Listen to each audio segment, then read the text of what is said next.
বন্ধুরা, স্বাগতম আমার চ্যানেলে। আজ আমি যে নাটকটি নিয়ে রিভিউ করব, সেটির নাম এক টুকরো স্বপ্ন।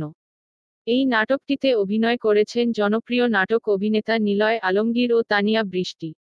গল্পের শুরুতেই আমরা দেখতে পাই নিলয় আলমগীর রাস্তায় রাস্তায় মুখে রং মেখে হাস্যকর ভঙ্গিতে মানুষের মনোরঞ্জন করছে।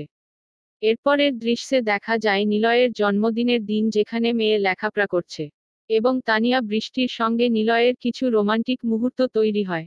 কিছুক্ষণ পর নিলয়ের স্ত্রী বাজারে যায়, কিন্তু সেখানে কিছু লোক তাকে খারাপ পরামর্শ দেয়। বাড়িতে ফিরে এসে সংসারের অভাব, অনটন ও কিস্তির টানাপোড়েন নিয়ে কথা বললে নিলয় মন খারাপ করে বাড়ি থেকে বেরিয়ে যায়।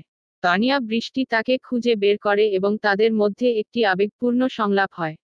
এরপর দেখা যায় নিলয় আবার জোকার সেজে রাস্তায় রাস্তায় ঝালমুড়ি বিক্রি করছে।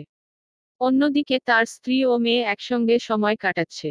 এক পর্যায়ে মেয়েটি অসুস্থ হয়ে পড়ে, আর্থিক ও সামাজিক চাপে পরিস্থিতি আরও জটিল হয়ে ওঠে। দুর্ভাগ্যবশত মেয়েটির মৃত্যু হয়, যা পুরো গল্পের সবচেয়ে আবেগঘন মুহূর্ত। শেষের দিকে দেখা যায়, নিলয় আলমগীর নিজের জীবনের ব্যর্থতা ও কষ্টের প্রতিশোধ নেওয়ার মতো এক মানসিক অবস্থায় পৌঁছে যায়।